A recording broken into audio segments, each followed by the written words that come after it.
First of all, Well, thank you, Ron. You know, this is the first time I haven't seen you in like years now. it is. And so I think we have some unfinished business. The last time we hung out, you used to come on my show. We'll I used get to come to on that. your show, On the yes. Talk of the Town, you guest co-hosted. We had a lot of fun. We did. And then we never talked to each other again. I don't know. I think you hate me. I don't know what I happened. don't hate you. No, I guess I You thought didn't it was even give me a COVID. hug when I walked in. Well, I would have given you a hug. I was just, I have all my files here. I've been doing my research on. I know. You got right to business. I am now like an expert in the mob in Utica. And I want to ask you all about that, but I would love to be back on your show. I got to check out with my friends at WKAL first. That's a good idea. Because that's where I was this summer every Friday. Yeah. So I started out the week on an afternoon drive show here on WUSP, and I would end the week on WKAL, and so I got both sides of the both prime times. So let me ask you. Between the OD... Well, by the way, I'm glad that you have a radio show.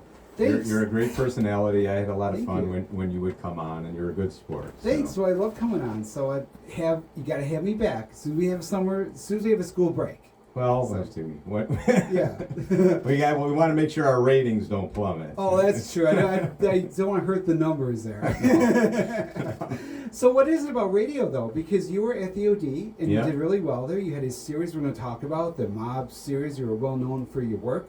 You left for a while to work in government, and then you came back to radio, to Yeah. broadcast media. So what is it about journalism that drew you in the first place and draws you back? Well, so this is in August marked my 20th year in Utica. So I've been here 20 years. Wow. I got a lot. Since the last time I saw you, I don't know if you would agree with this. I I saw got a that lot post for grayer, 20 I years. think.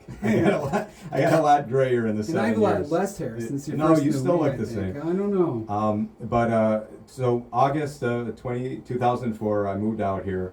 I got my master's in journalism at Syracuse, my undergrad at Geneseo. I initially went there I wanted to be a doctor. I was going there Oh, in really? the biology program. I did very well, and I loved Yeah. research, and I loved science and everything. But I also liked the human element of life. Like growing up watching David Letterman and just watching him interview people in the 90s and seeing his show a bunch of times, I realized that that's just what I would want. I would never say I want to be like someone like that, like an icon. I just think it would be cool to interview people Yeah. for your life, for your career, and hear their stories. And that's your job. Is other people do the hard stuff. You just talk to them and Right. find out what they're all about. So I went to Geneseo, and then I realized I wanted to get into journalism. And it was right during the Clinton impeachment era, and then Oh, the so good times. Things 2000 were election. happening Yeah, in a the lot of news. news was Yeah. going on.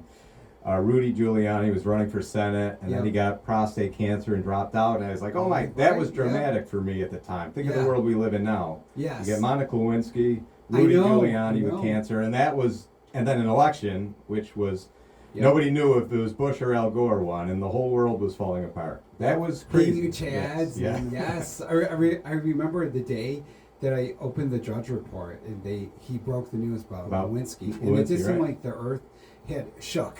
Yeah, and that's when reporters, whether they were legitimate reporters or kind of Yeah. these up and rising The new media, amateurs, the I Drudge guess, or whatever. Reports, Yeah, and, the that bloggers. was and that was before you had cell phones. It was before Facebook, social media.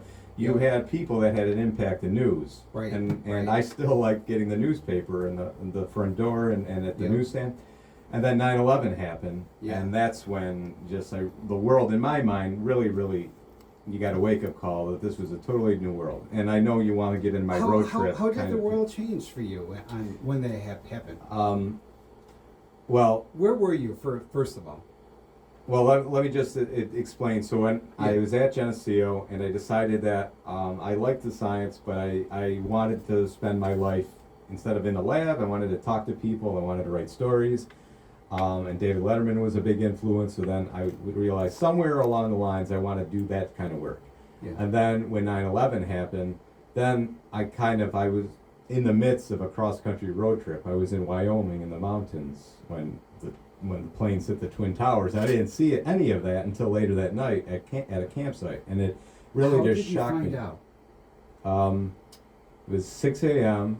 I had the radio on in the car, and I was out in Jackson Hole, Wyoming, and I was watching the sunrise on the Grand Teton Mountains, and they were beautiful. And I was listening to the radio that the plane hit these towers, and they were like 3 hours. There was 3 hours earlier. So it was about 9 o'clock in New York City, and the towers were being hit, and that's when I realized I'm all up by myself in my early 20s, out in the middle of nowhere, and there's buildings blowing up, and there could be bombs blowing up, and I need to get home, because who knows?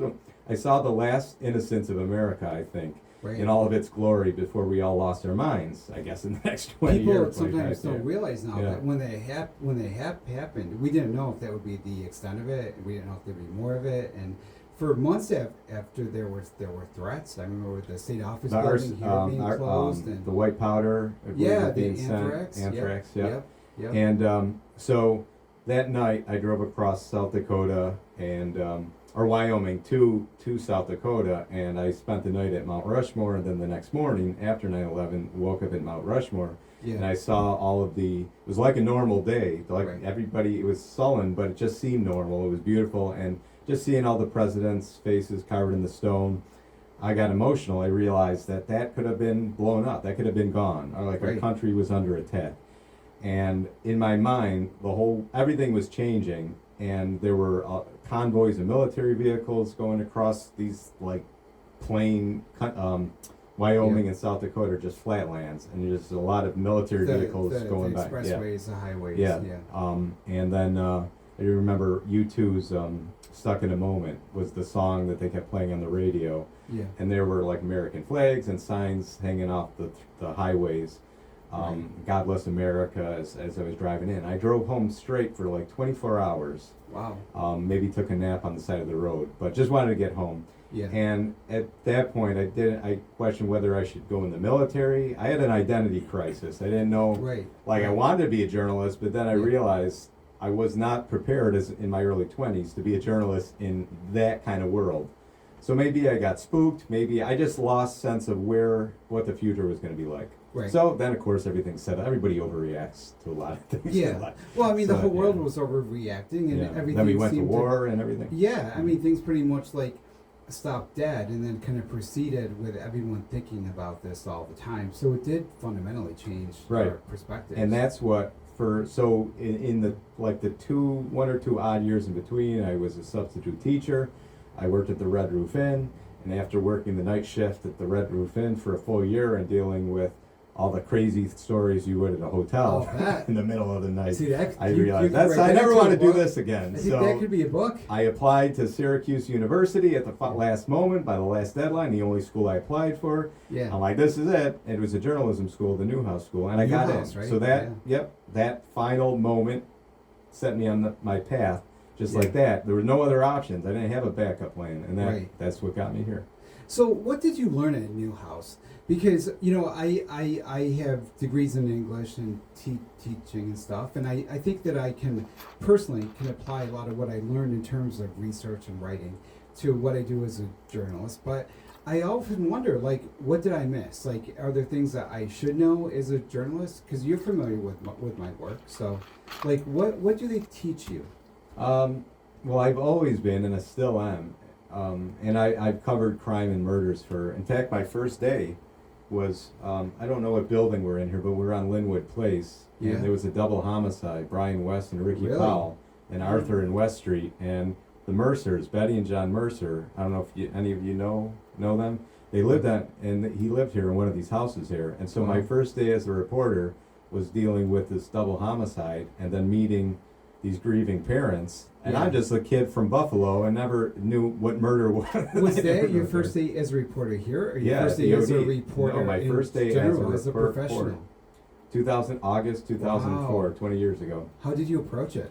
I didn't have any idea how to approach it. I just remember standing at the corner there, being surrounded as a naive boy in an inner city at a horrible, tragic scene.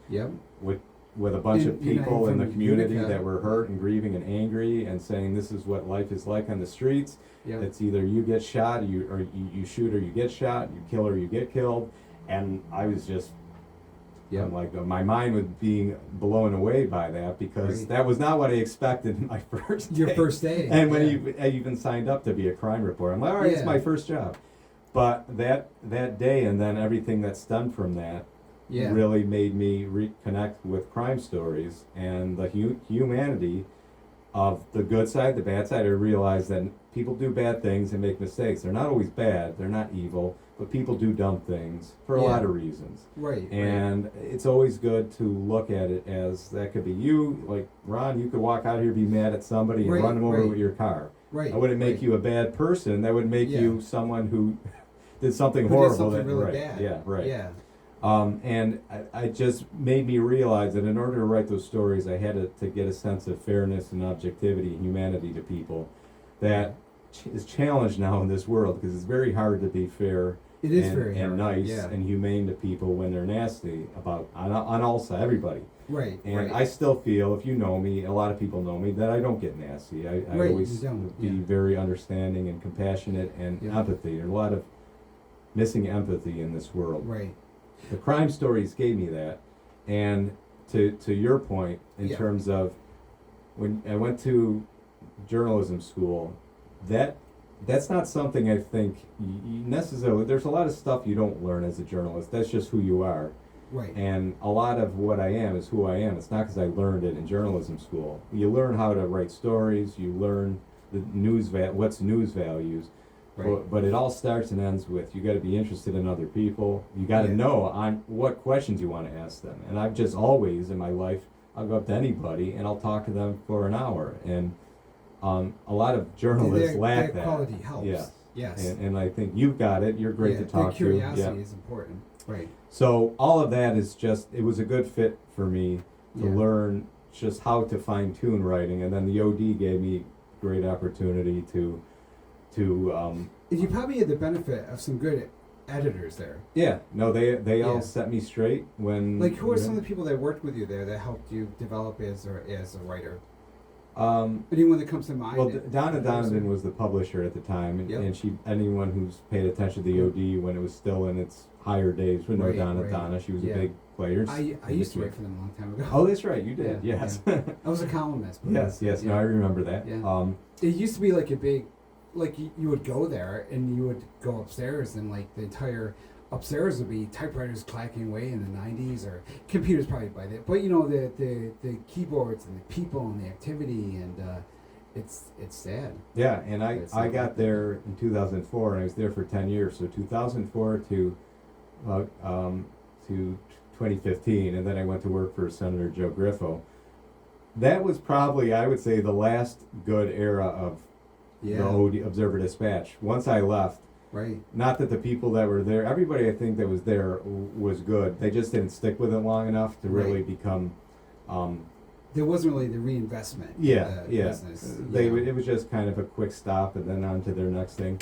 But then it quickly faded away because the bigger Right. corporations didn't invest in the OD. They wanted Yeah. they didn't care about local journalism, and Right. everybody that was at that newspaper did. But unless you get the Right. corporate support, you're not going to last long, and that's ultimately what happened. In the 10 years since then, it's now a vacant building, and I Right. never would have expected that when as vibrant as either. it was. With Dave Didyak was there, I know, and Frank yeah. Tomeno, and Yeah. Mike Killian. I don't know if you knew Yeah. Mike Killian. Yeah, I did. Those were Yeah. all like John Pederesi. Right. Those right. were all good. They're like family to me. And And it was something people would look forward to in the morning to see like what the news was. It was something people waited for, and the Sunday paper I remember was as thick as a brick, and it was exciting. You know, but media has changed and it evolves in many ways. In the next segment, we'll talk about Talk of the Town and radio and something we're both doing now. Maybe you can give me some advice. So we'll talk about that when we come back from the break. My guest today is Rocco LaDuca. He's been a journalist, both in print and media, with the Observer Dispatch newspaper, and now with Talk of the Town on 100.7 FM. I'll ask you more about how the industry has changed and kind of what the future is for journalism. Right after the break, we'll have more after these commercials. At Excellus Blue Cross Blue Shield,